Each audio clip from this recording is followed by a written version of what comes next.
Good evening. My name is Pascal Pichonnat, and as president of the European Law Institute, it is my privilege and pleasure to welcome you all to this first ELI webinar on the Conference on the Future of Europe on a series of 3 webinars. Founded in 2011, the European Law Institute is an entirely independent non-profit organization which aims to improve the quality of European law understood in the broadest sense. It seeks to initiate, conduct, and facilitate research, makes recommendations, and provides practical guidance in the field of European legal development.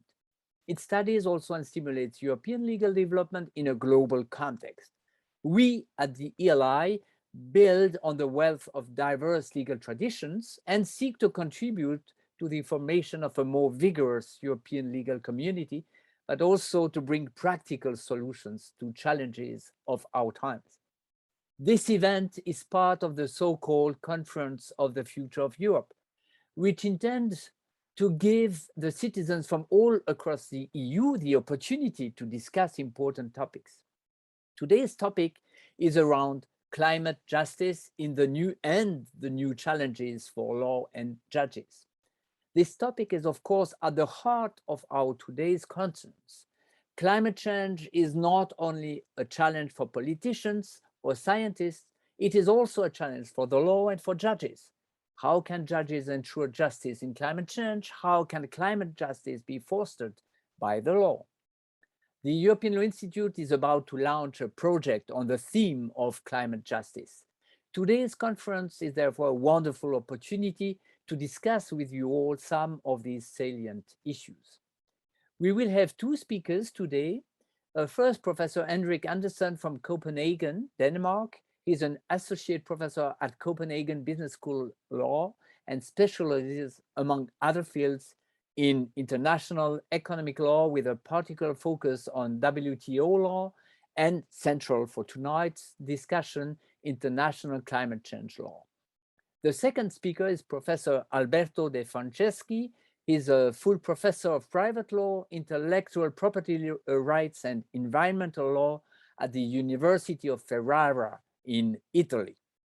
Both have done experts' work for international organizations as well as national bodies. And last but not least, they will be the reporters for this ELI project on climate justice. I truly look forward to listening to their inputs, but above all, of course, to your inputs. And let me therefore give you a couple of small technical instructions. First of all, you will get during this conference tonight 2 types of questions, some closed questions and some open-ended questions. For closed questions, you will be given 1 minute to select 1 or more answers to multiple choice questions. The result will then be displayed in front of you, and we might react, and I hope that Professor De Franceschi and Professor Andersen might also react to the results. But of course, you will also have open-ended questions, and the ELI Secretariat will post these in the Q&A section. You have your Q&A section down on your screen probably, and if you click on it, you can open it and you will see that you can enter some answers. So you can also comment and use the comment button in this Q&A section. You can pose your own questions as well, and we might also react to your questions and comment. And of course, you can also upvote by clicking the like button. There's a little like button, and these questions that are more liked will appear on the top, so to say, and we might then consider them as being more important, or at least of higher interest to you, and discuss that in a more particular way. But I think it's highly time to start and to give you a kind of introduction to the topic and the main problems. I give now the floor to Professor Henrik Andersen. Thank you very much. Good evening, everybody, and welcome. We are delighted that you will participate in this session here tonight. The project that we are proposing, the climate justice and new challenges for law and judges, it is a result of this. We can see this rise in climate cases before national courts, European courts, and international courts, where the courts, they have to handle questions about liability for potential breaches of obligations that states and corporations they might have under both a national, European, and international law. So what we want to achieve is that we would like to assist the courts in handling these cases in this sort of jungle of various laws, both hard law and soft law, and also the different levels of laws that, in particular, national courts, they have to deal with national law, EU law, the European Convention on Human Rights, and international law in general. So we would like to assist the courts by making some guiding principles that the courts they can apply. And our focus in particular, that would be the liability of states and corporations that we are looking at in this project. Now, of course, as it is with law, we cannot completely detach law from its context, that political, economic, cultural, social, ethical context within it, where it operates within. And therefore, some of the questions that we have for you tonight, and they will also take the law out of this legal sphere and into a wider context.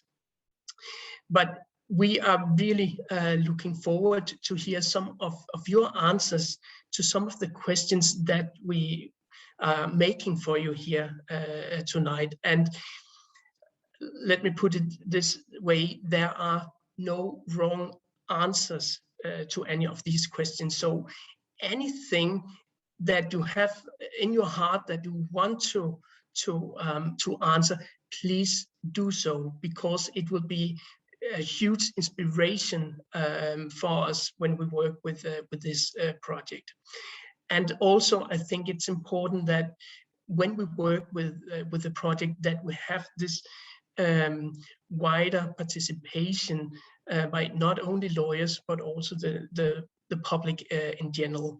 So any comments that you may have in respect of these questions that we are making for you, please feel free to write them. As I said, there are no wrong answers at all. There are only answers that can inspire us. So that's what we are looking forward to. So, but this was just a very short introduction of the project. I think the most important part of this session we have here today, that is to hear the voices, although it will be writing voices from you in respect of the questions that we have. And we are really looking forward to hear what your answers will be to the questions. Right, and thank you. Pascal, back to you. Thank you very much, Henrik, for this introduction. We see that issues might be very complex, as you just alluded to. And I just want to stress before beginning with the first question that, of course, also your comments will get onto the webpage of the, not the comments itself, but the overall summary of our discussions and comments and discussions and questions will end up on the webpage of the conference on the future of Europe, so that it will also help the development of the reflections of politicians in deciding where to head to in this respect. But I think it's highly time to begin with the first question. So I would suggest that I will first pose to Hendrik and Alberto, to Professor De Franceschi and Professor Anderson, this question and have just a short reaction. And then we will put to you a poll in terms of a closed question. And so you will be able to vote, and we might even react then on the results. So maybe Professor De Franceschi, this first question is the following, and I will read it. Should an individual's access to a safe climate be a human right? How would you react to that question? Thank you very much, Professor Pichonat and Professor Henderson, for this opportunity to meet together. Thank you to all audience participants for this interaction and fruitful exchange. So regarding this first question, I think we should start thinking about the circumstance that it is of utmost importance to protect environment, and therefore I think we all agree in that regard, and we have to try to strengthen as much as possible the contents and the breadth of this right. And I would to reconnect to a very recent decision of the about human rights by the United Nations Rights Council, which in resolution 48/13 called on states around the world to work together to implement this right to a safe environment. And this decision, so this statement was recently posed very high in the priorities of the United Nations. I think this is a good hint in order to go towards the recognition of this right as a human right, in order to lead also to pave the path for its recognition, first of all at the level of national courts and then also at the international level. So I think it will be important to steer in this direction. I see. And you, Professor Anderson? Thank you. Yeah, I agree, and I think we already see in the EU Charter we have protection of the environment. And if we just for a moment, without getting into this technical discussion whether climate is part of environment or not, but I would say that we see this trend that there is protection in fundamental rights. We see it in some constitutions. Also, the Norwegian constitution has protection of the environment. We recently saw the German Constitutional Court say there's a constitutional protection of the environment. So I think it's heading in that direction. The Council of Europe is also at this point discussing a new protocol to the European Convention on Human Rights concerning environment and climate. So I think we see that it's moving in that direction.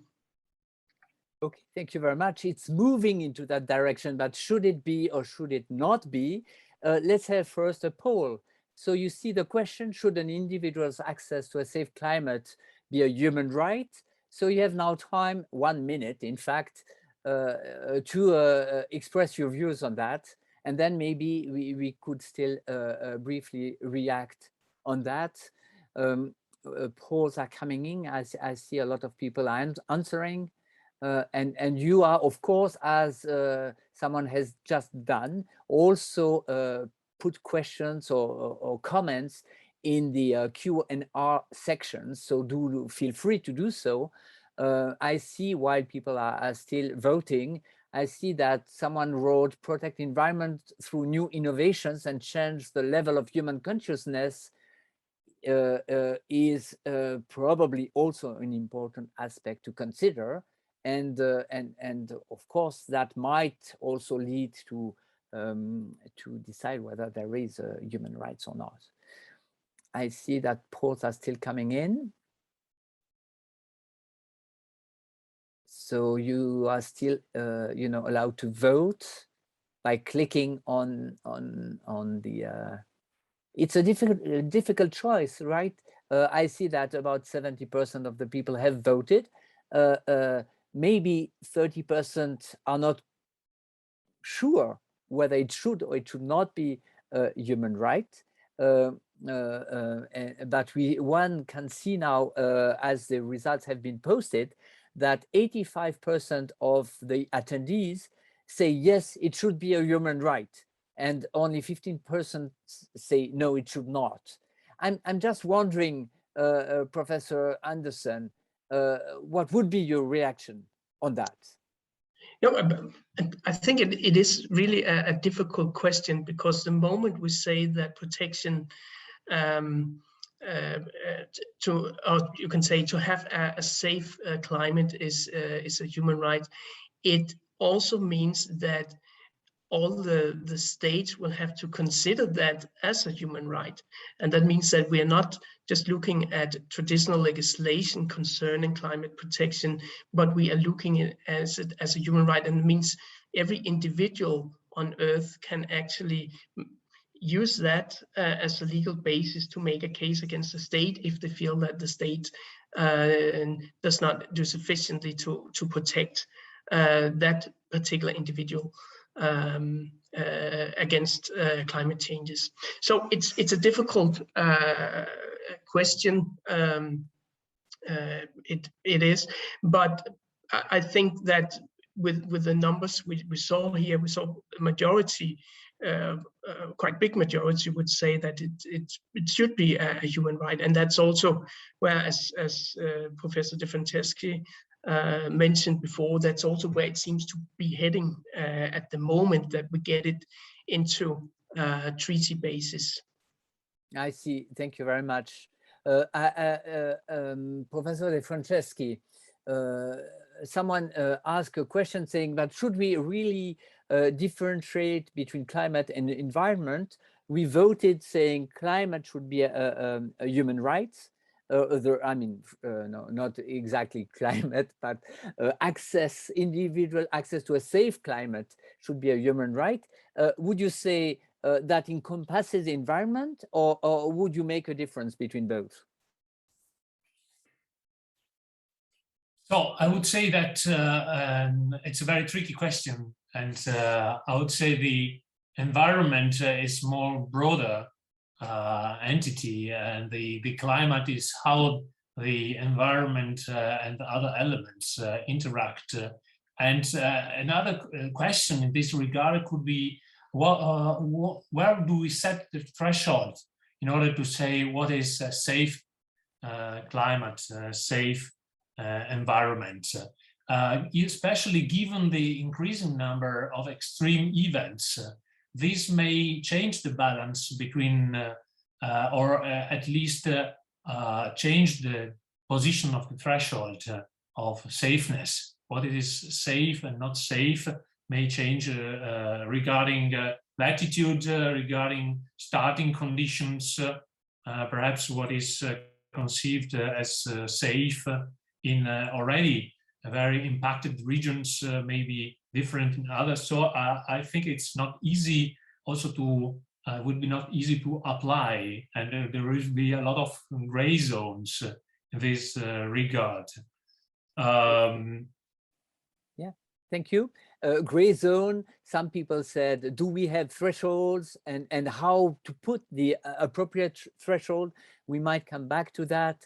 Some others said, but how to have an effective enforcement of a human right. I suppose we will come back to that.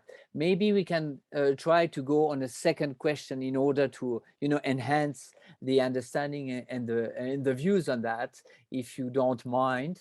And I would ask the Secretariat to put a second question, a poll, so that we can even, go further in our questionnaire.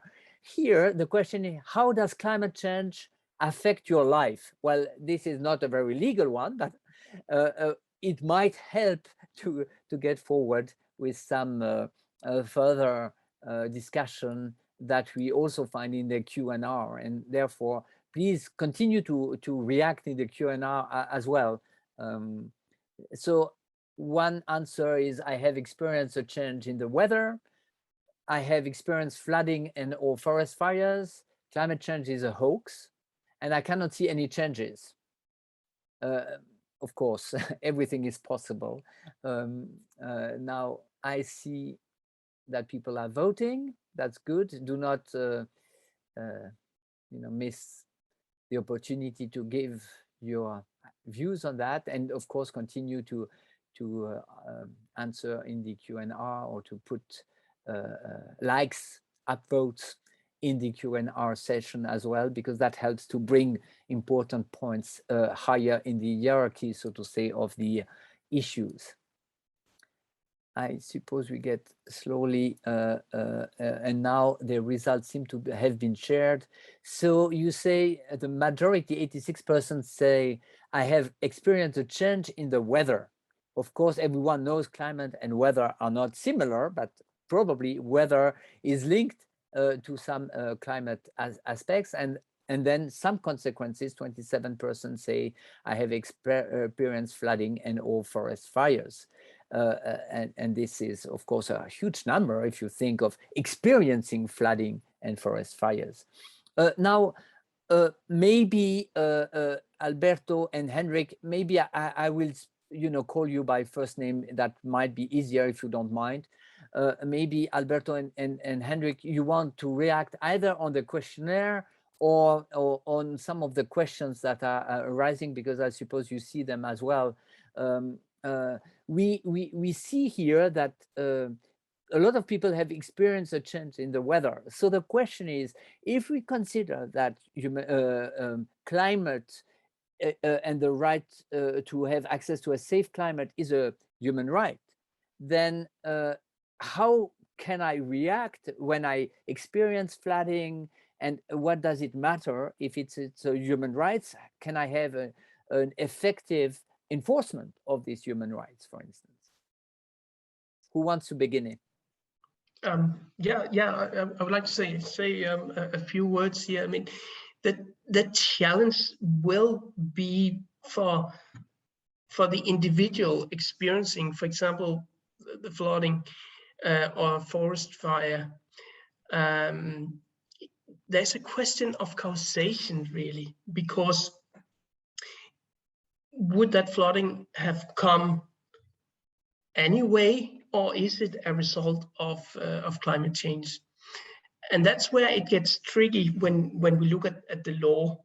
That is to, as an individual, to be able to go and say that that particular state, for example, the state I live in, hasn't done enough to protect the climate, but there are probably every state could do better when it comes to the protection of the climate and protection of the environment.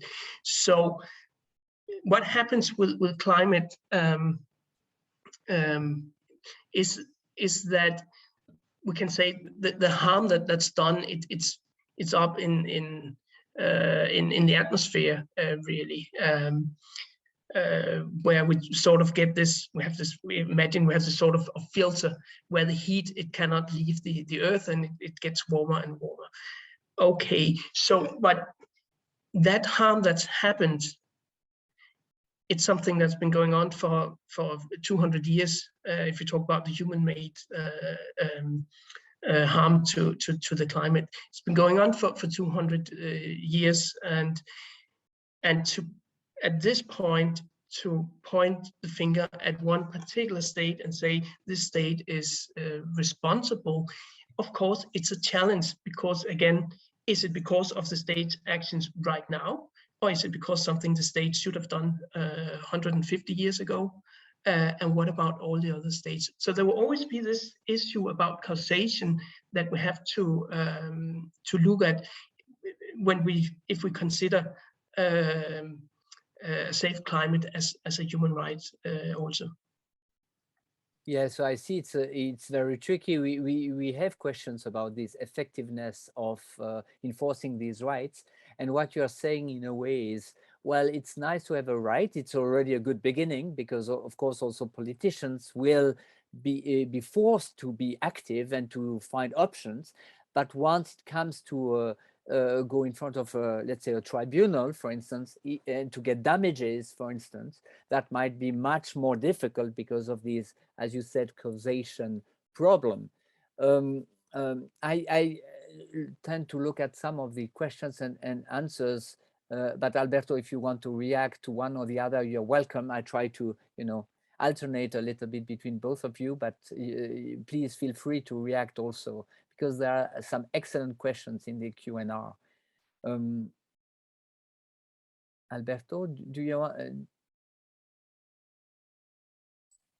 Yes, indeed, indeed. Some excellent questions. I would like to pick up the question by Nikolai Zalewski. Wouldn't the existing rights be enough? For instance, the right to health, the right to life.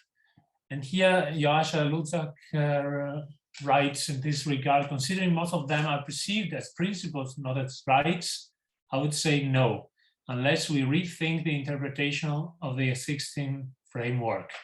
And Aneta Viegorovska here reacts, the question is what you can achieve through the existing rights, not too much in many legal systems.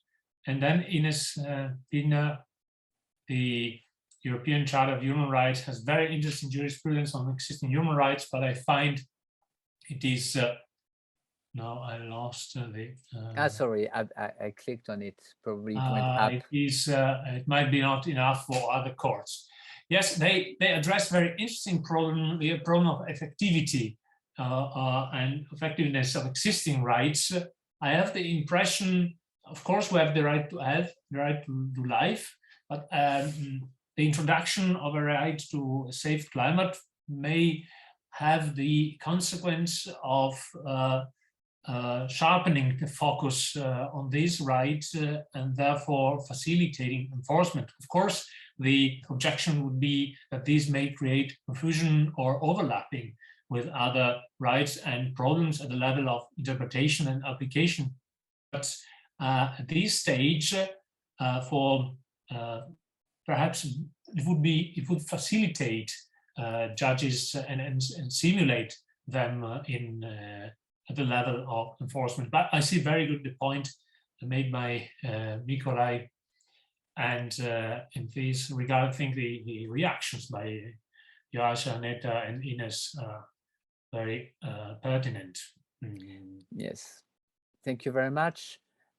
Maybe we could go to a second very tricky question I want to ask you all here. And the question could be presented by the Secretariat on your screens.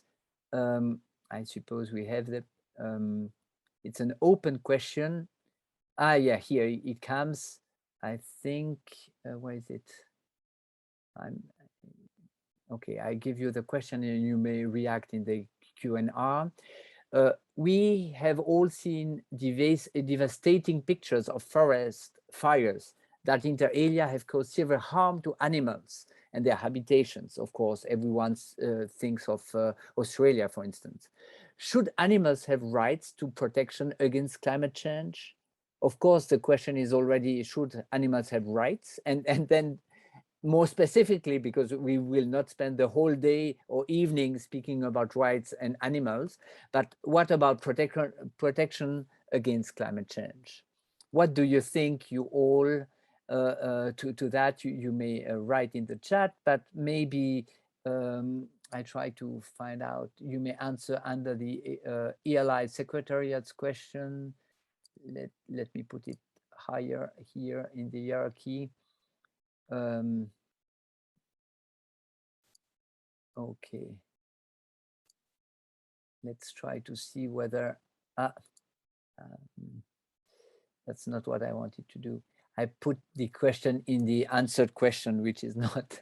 Okay. Do you want Henrik to react on that question? Maybe. Yeah, thank you very much. It's you know, it's it is interesting when we see that we as human beings, natural persons, we have rights under the law, and we have also legal persons, those sort of constructed entities like corporations or states. They can have rights under the law, and you know, it's really a question of curiosity, really, because what about animals? What about plants and so on? And of course, if we talk about that, they have specific rights under the law. I mean, they would need representation, of course, from someone. We see NGOs, they do that, but here we talk about, should animals have specific rights in respect of climate protection? And well, if we assume that we are causing the problems, who is there really to speak for the animals apart from the NGOs? But if there's not like a specific law that would sort of say that the NGOs that are representing these animals, that they actually can apply a law and say, okay, here we have specific provisions protecting the animals, and we do that, then of course it would be difficult to say that animals, they have these rights. So therefore, should they have these rights? I would not say yes or no to it, because I'm more curious about what people, what the audience, what they think about it. But I just wonder, why don't they have such rights?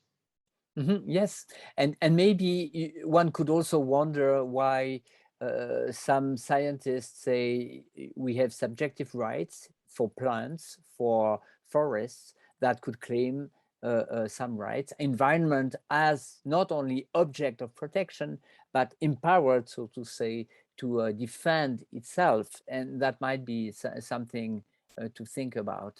Alberto, you wanted to react. Yes, I agree with you, Pascal and Henrik, and I would like to add that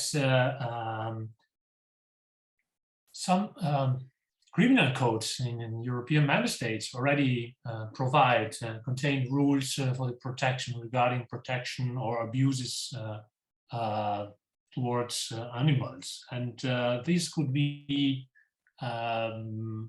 something which could be useful in order to build an increased protection, taking the chance given by the current circumstances. Indeed.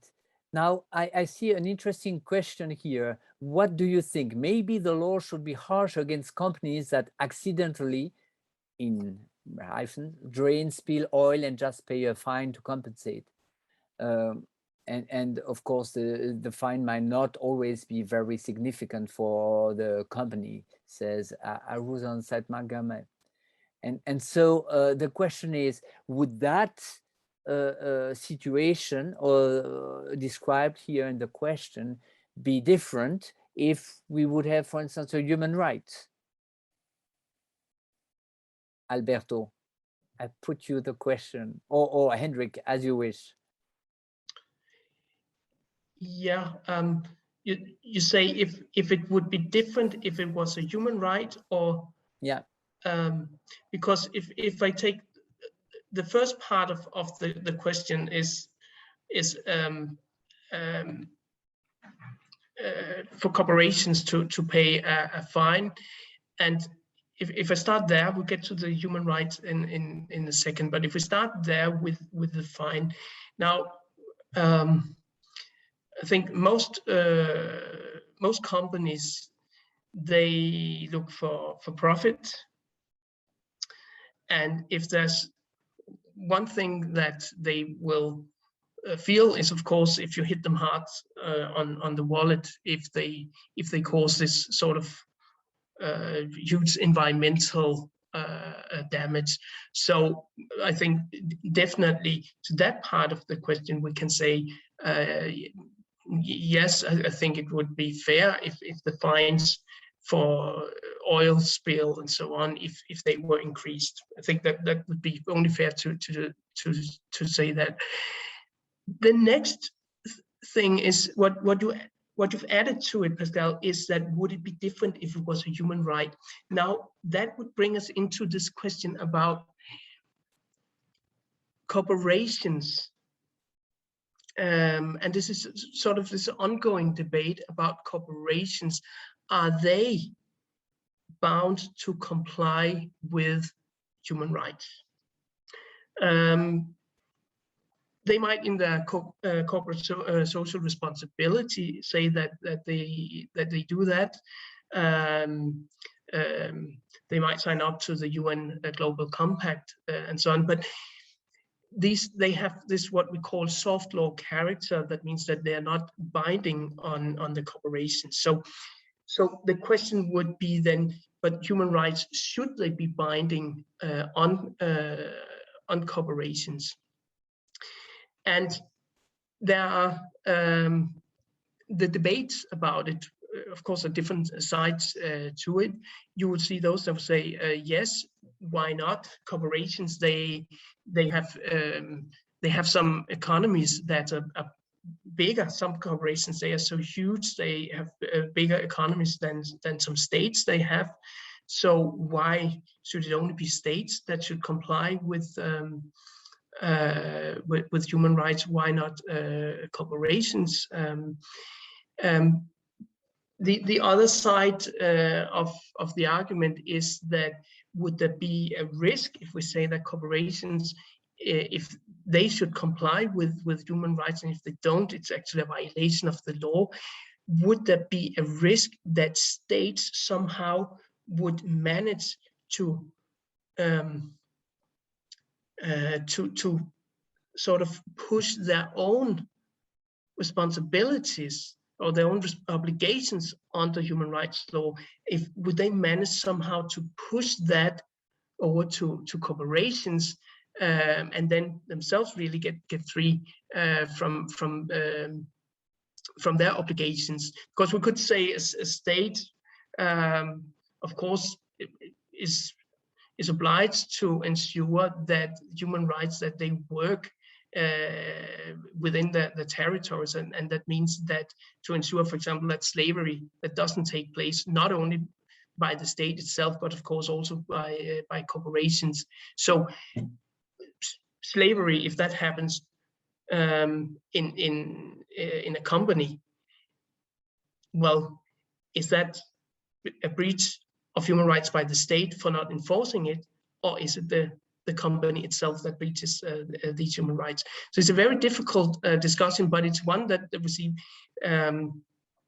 that it's increasing, and in particular, of course, with focus on those big corporations and the big economies. Of course, yeah, and one can see how delicate it is in terms of illegal terms, but of course we won't be able to solve the problem here. I saw also some interesting comments coming back to animals, just by the question. Aneta says, concerning the guarantees of the well-being of animals, since their survival is crucial for the survival of the ecosystem, can't animal rights be seen as part of the environmental package? And therefore, Denmark apparently already requires farmers to leave certain percentage of the farmland unattended for the well-being of animals, and therefore being part of this broader picture of environment. I don't know whether you want to react to that, Alberto. Perhaps I just wanted to connect to the previous question, but I'm happy to. As you wish.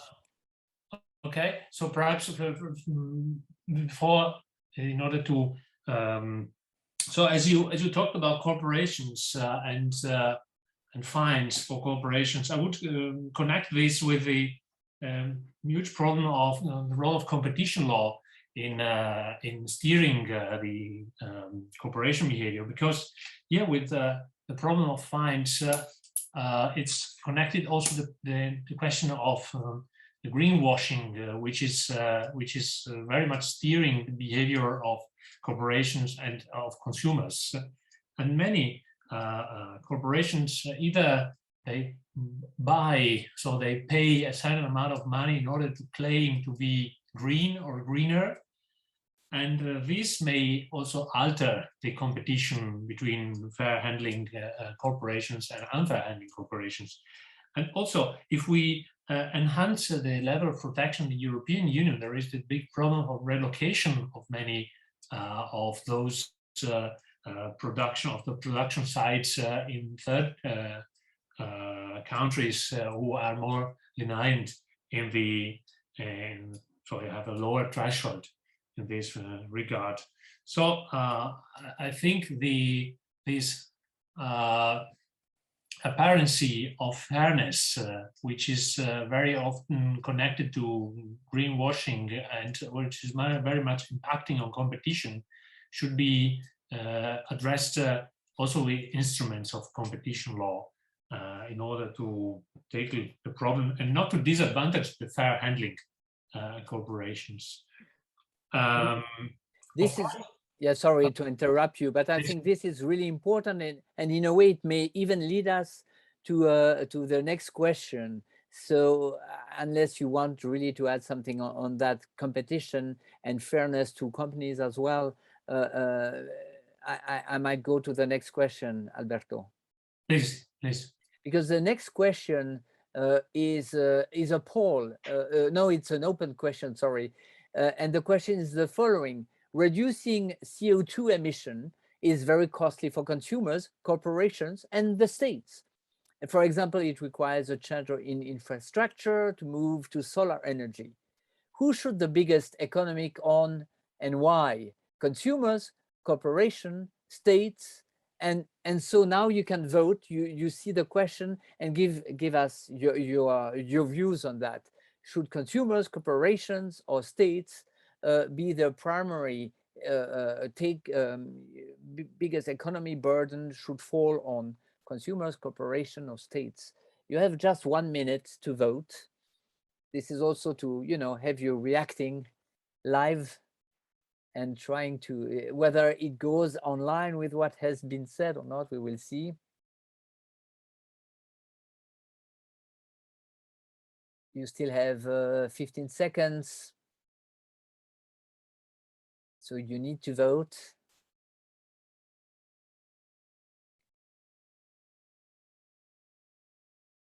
2, 1. And here we are. We have now the result. So 22% for consumers, 61% for corporation, and 39% for states. So in a way, my impression is that not all the burden seems to be on corporations or should be on corporations according to those who have voted here, but only about 2/3 would be on corporations, 1/3 on state, and then 20% of, I know it's 120%, but the remaining on consumers. So would that go in line with what you have just said, Alberto, about competition between corporations, and maybe the state has to ensure also things like Hendrik said, maybe the state is also in charge. Alberto. Yes, thank you very much. So personally, I would focus on, of course, the state, which has perhaps the means in order to address and to influence the behavior of corporations and consumers. I think that we are facing a world, especially with after the digital revolution, in which the controlled parties are stronger than the controllers. And so also the state needs, in my opinion, to shift to more public law enforcement regarding the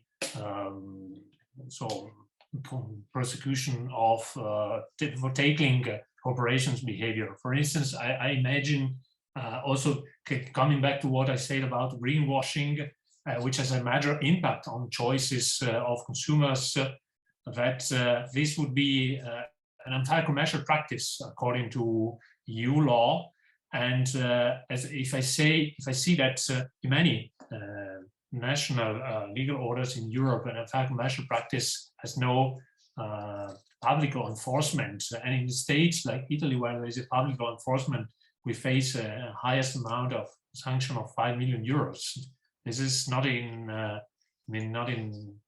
able to steer behavior of corporations.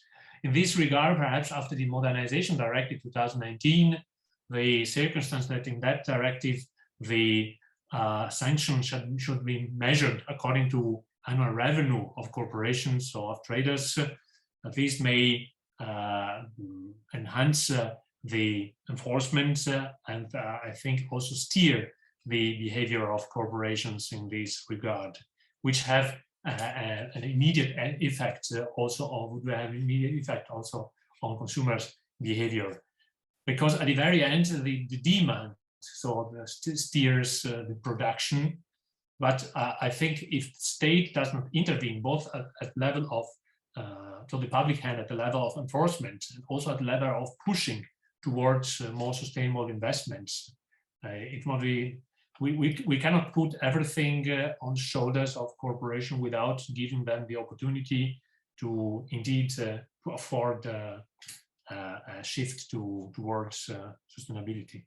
Interesting what you say about steering perspective, because in the Q&A we see also people saying, but at the end of the day, corporations will have to pay either through taxes or because they are asked to pay. But we could also say at the end of the day, consumers will have to pay either by buying products that are more expensive or by paying taxes. And so maybe the question who pays is not so much driven by from which purse it comes out at the end of the day, but how to steer some behaviors, as you just say. And maybe that answers some of the questions I've seen in the Q&R. Yes. Hendrik, you're a specialist of WTO, of World Trade, and you see there's a question saying, as long as the reduction of emissions is a goal introduced by the states, the burden is on it, or must be on them. That is on the general fiscality, not on a single categories.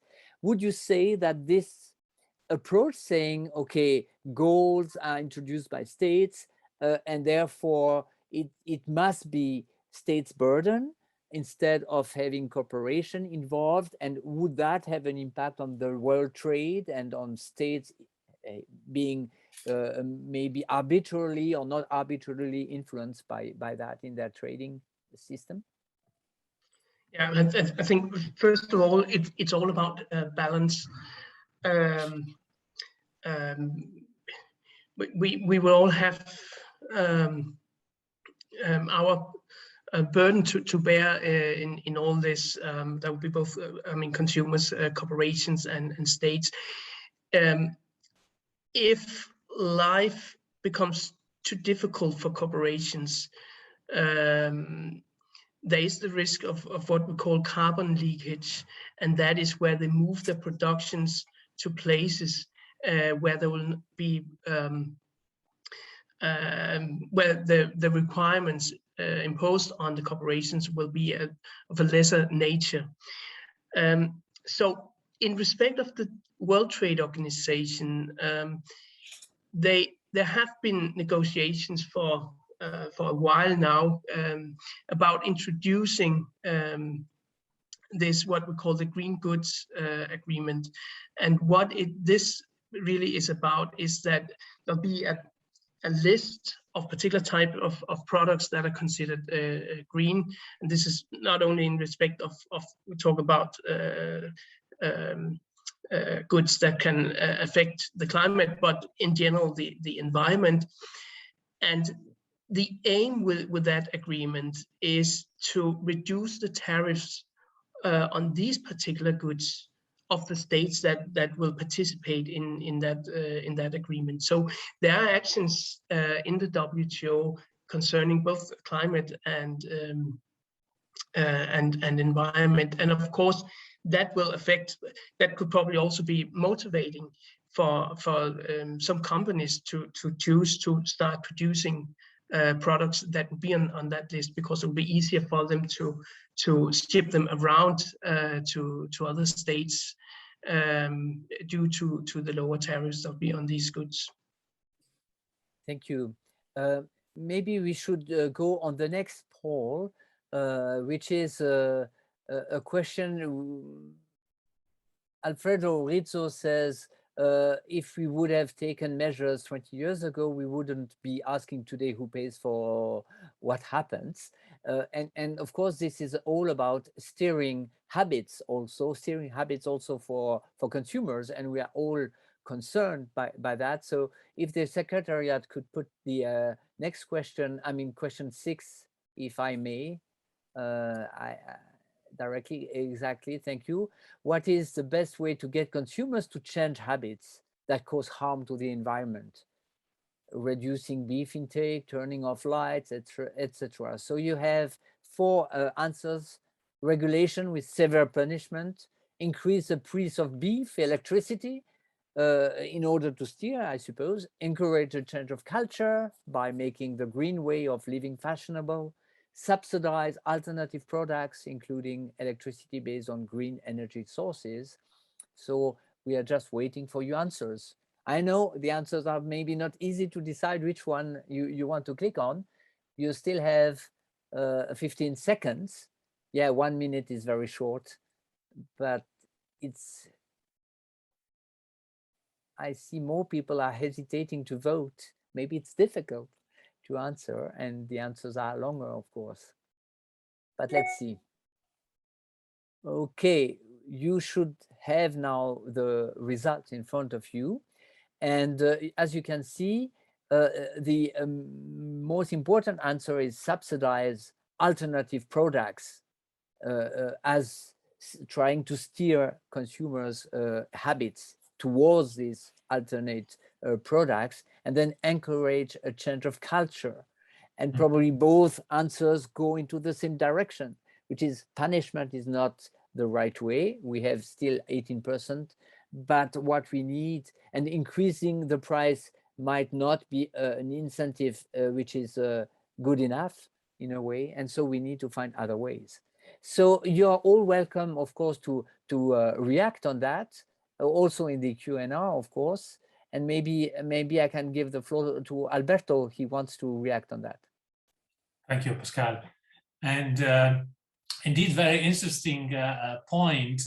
And in this regard, I would like to pick up the remark by Joasha Luzak a few minutes ago with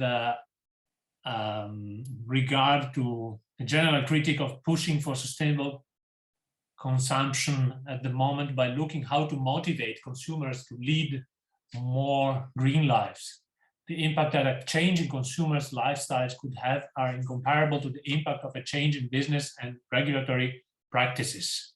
Indeed, I like this approach. We have to move towards a virtuous shift.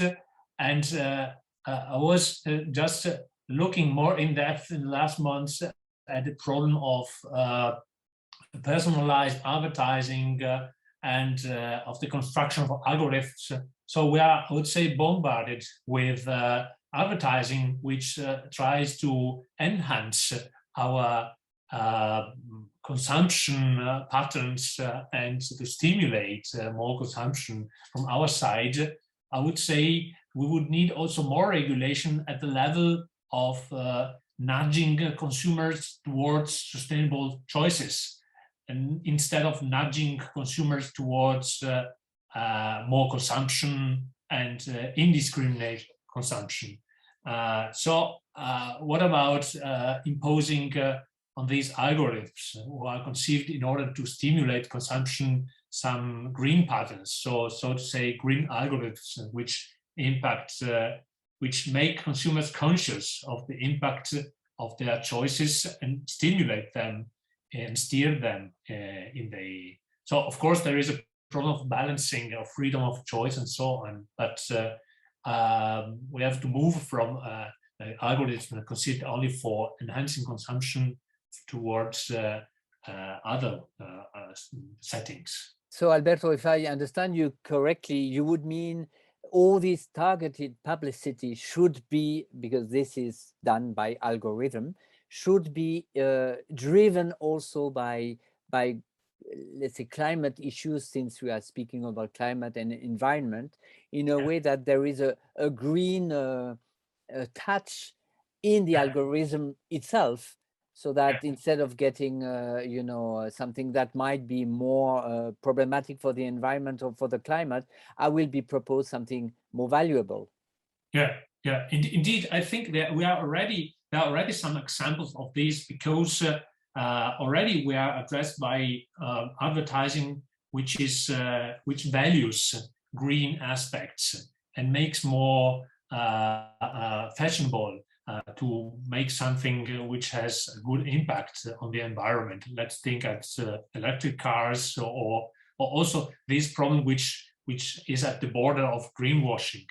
So I think, as Joascha Lusak correctly stated, that a big part, a huge part of the shift is in the hands of consumers, but consumers need to be made conscious, need to be empowered, and need to be stimulated towards virtuous lifestyle and virtuous way of purchasing, and not towards compulsory shopping, making fashionable, acquiring as many goods as possible.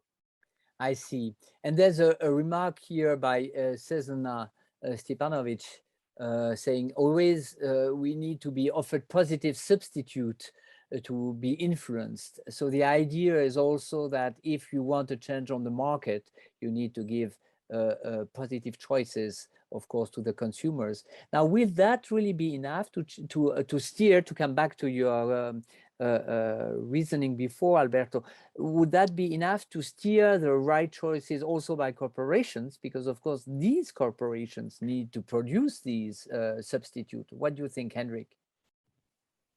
Yeah, thank you very much. And I think that brings me also into the question of subsidizing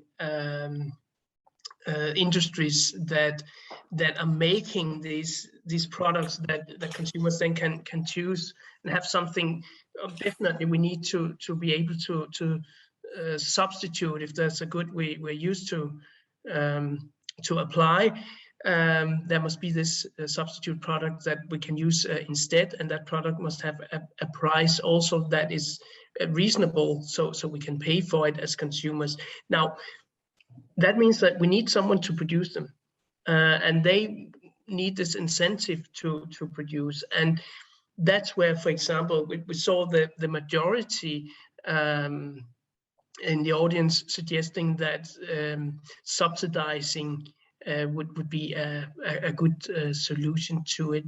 And I think it is, of course, it can give the incentive for corporations to make the products, but we have to keep in mind there is also a legal barrier we have to consider, and that is that subsidies, they can be prohibited under EU law, but we see at the moment that we have this the Green Deal in the EU, which also concerns how the EU Commission, how it should approach subsidies in cases about green products. But even if we then for a moment assume that under EU law that would be more open for the member states to give subsidies to corporations producing these goods, then the next step is we have to take WTO law into account, because there are also subsidy rules there. And these subsidy rules in the WTO, are no exceptions to them. So you cannot come with an argument and say we want to favor this industry that are producing climate-friendly goods.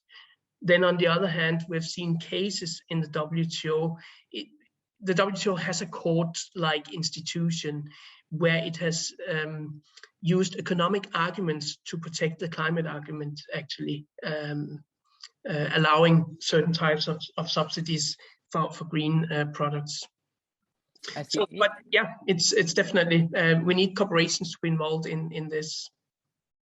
It's really interesting because it goes in several layers, and that might bring us to maybe the next question we wanted to ask the audience also. And the question is the following: assuming the regulator steps in, and we have now here, we just mentioned subsidies and so on. Should corporations be held liable for climate changes even if they comply with a state legislation? Because one can imagine a different level of state legislation, and would that mean that if you comply with state legislation you are safe, or would that mean that you should also be held liable? And that might be interesting to have the audience views on that.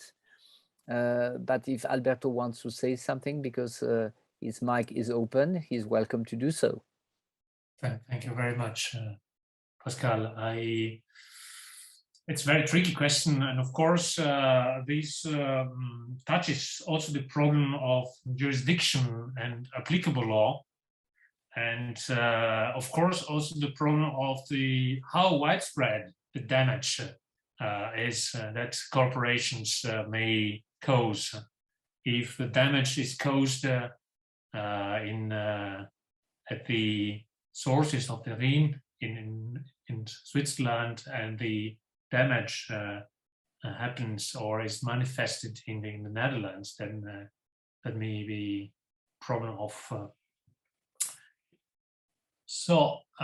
you mean, just in order for the audience, because maybe we have not only lawyers, just to make it clear, often liability will be assessed according to the applicable law, and the applicable law is also defined by where the damage occurs, also sometimes, of course, where the behavior takes place, but also where the damage occurs. And therefore, if the damage occurs, for instance, in Germany, to take your example of the Rhine being polluted, would that mean that you may have different law applicable in Germany? And then, you mentioned, what did you say?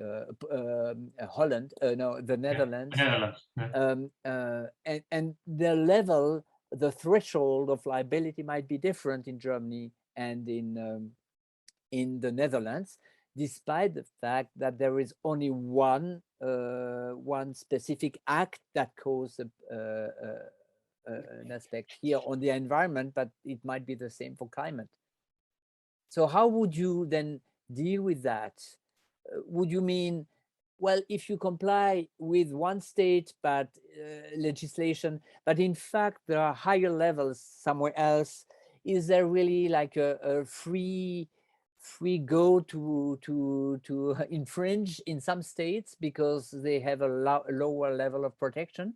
Or should the highest level of protection in a way affect others' legislation?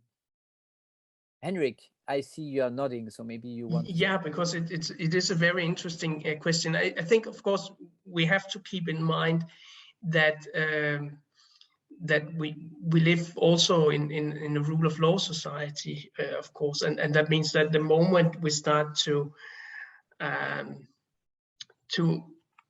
hold someone liable if we don't have a law, of course, that is problematic. So the question is, can we find the law that we can apply towards corporations at different levels, or in the situations with extraterritorial jurisdiction, if that can apply as well? So I think it's a very difficult question, but we definitely need to have a legal basis in order to hold a corporation liable, because if we don't have a legal basis, then we would violate one of the most fundamental and precious principles that we have in our democracies, and that is the rule of law. Indeed, the rule of law is central here too, and goes in both directions in a way, right? In a way to hold liable those who need to be held liable, but at the same time to give the rules according to which these, for instance, corporations need, or the states need to act. Let me maybe get to the last question we wanted to ask the audience for today, because time is going forward and we will need a wrap up at the end. The question will be now presented by the ELI Secretariat. It reads as follows: if states do not make specific or practical solutions to combat climate change, should the courts intervene to impose liability on states, even if the law is not clear on this point? What do you think? Reactions on that? We know, of course, already on some cases, so maybe you want to comment on these cases while people write their reactions to that question. Alberto or Henrik, I don't know who wants to go first. Henrik, yeah. Thank you. I think I mean this question is really one of the core elements of what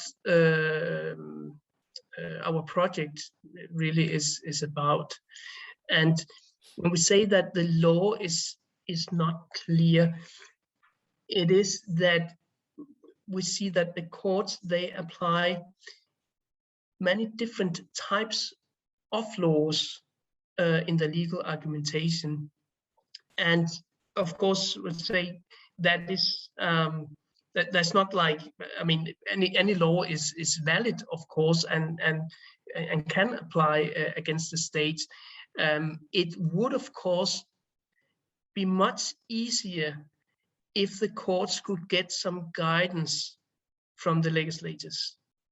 So it's, for me, it's really a question about, one thing is we find this mosaic of different kind of laws that can apply in these cases. But another thing is, what if the legislators, they actually made some more specific laws concerning climate change? We see it they are coming also. I mean, we have, for example, the European climate law, this new regulation in the EU, which will impose requirements both on EU's institutions and on member states in respect of climate change. So that the moment we see that it's a regulation, it is making something more specific about climate change than what we've seen before in the EU. So I think it will come, and that will, of course, serve as guidance for the courts. They will have to apply it, of course. So the more we get of that, the more we get legislations that are clear on this point, the easier it will be for courts to say that states or corporations that have these liabilities. But until then, the courts, they must look at the law they have in front of them and say, can these laws apply to these specific situations, even though they might not concern directly climate change? Thank you. What do you think, Alberto? I saw someone saying there should be a crime against climate or something like that, but the remark went up, so I lost it. But Alberto, if you want to comment on that question as well. Thank you. Of course, there is an ongoing discussion about, and also ELI is leading this discussion regarding ecocide. You know much more than I know, Pascal, in this regard. And of course, we are here back to the pillar we discussed before, the rule of law pillar, and we cannot derogate from this. I think legal certainty is of utmost importance also in order not to hinder investment, innovation, because as it has been also stressed, without investments and innovation, the economy will not run, and we will not go anywhere, even not steering in the right direction. And so it is of utmost importance to avoid that, of course, protect the climate, but to ensure that a certain legal framework is clear to all market players in order to not to create, not to hinder development and innovation, which is now needed as never before, I would say, this development and innovation. Of course, if we start not respecting the rule of law, this would produce major counter effects. I see. Innovation. Someone wrote, by the way, in the Q&R that innovation was central also for steering, of course, and so it goes a little bit hand by hand. But of course, innovation means also production, and therefore threat on the climate. So one needs probably to find some balance. I find now Mikolai says a reference to international crimes against humanity, against the global climate, might be something to think about, and we might indeed discuss that also in the paper. Yes. Okay. We are getting slowly to an end, and given that we need to wrap up, and then we will also have a kind of report that will be written on the basis of the questions, on your answers, on your further questions. So it will be quite a broad report that will be also circulated among participants for consultation purposes, and then it will be forwarded to the Conference for the Future of Europe, so that tonight's session will also be useful and fruitful for the overall discussion.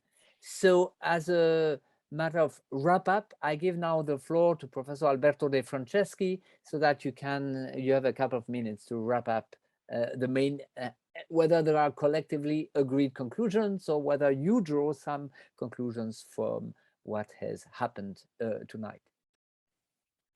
Thank you very much, Pascal, and thank you very much to Henrik and to everybody and everyone who contributed to this lively discussion and brainstorming. This is, of course, just a beginning, kickoff discussion, and I'm confident that the problems and the criticisms you highlighted are very good seeds in order to let grow these plans, which may lead to a greener solution. So regarding wrapping up, many hints and many ideas. Let's focusing on the first point, should an individual's access to safe climate be a human right? I noticed, I would say, a certain agreement in this direction, although I saw that rightly many posed the question whether we should talk about a right to a safe climate or a right to a safe environment, and what's the relationship between climate and environment. Perhaps regarding the relationship between environment and climate, a Roman lawyer could say that it is a relation between genus and species, but it's a complicated relation, and then there is a very much food for thoughts in this regard. So as regards how does the climate change affect your life? Of course, there is quite a broad agreement regarding the impact of climate change on our lives, and then there is not much to be discussed in this regard. And reducing, as regards the relationship between consumers, corporations, and the state, that's also a very tricky situation in which we have to decide who should burden the costs of this shift. And I noticed that the majority looked at corporations as major players in these regards, even if also states may be able, so perhaps may indeed bear the costs or put corporations in the conditions to steer towards more sustainable productions. Otherwise, they may not be in the condition. And I think also the recovery fund, so this your Next Generation EU is steering in that direction. But then we came to the source of all demands, the source of the stimulus to the market, the consumers, who are, I would say, major players in this regard, because they are able to decide which corporation and which production they would like to stimulate or not. And in this regard, as we are addressed and steered by targeted advertising, by many algorithms which try to convince us to take one choice or the other, perhaps also here legislators may start addressing these very important question of fair or unfair nudging towards consumers, for making consumers more conscious. I like to speak about users, non-consumers, because consumer already gives the idea of disrupting something. But I would say we need to be addressed, to get addressed by more fair hints by the corporations, and the state should watch very closely at this, especially in a time in which regulated entities are stronger or have much more power than before, and sometimes are stronger than the regulators. And then we came to the questions at the border with so this gray zone regarding the compliance with the rule of law, and we asked us whether corporations should be held liable for climate changes even if they comply with the state legislation.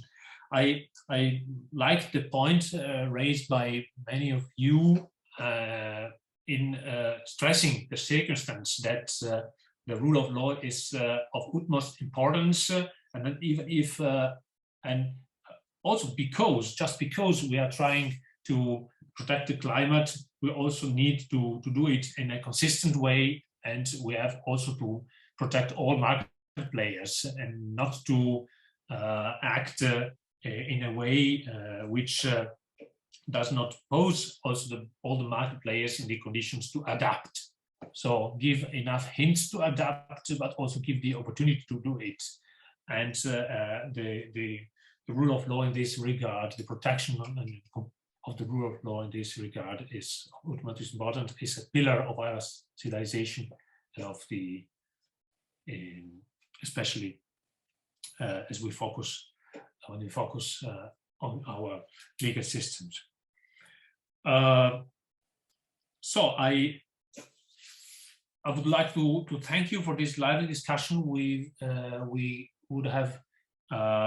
would need to go much more in depth, as so many hints and ideas came up. I just wanted to stress the circumstance that all contributions you gave today and all contributions we would like to give as a feedback to the document that we will circulate will be very valuable and for submitting the final document to the EU institutions. Thank you very much. Thank you very much for these conclusions on what has been discussed and the various reactions on the questions.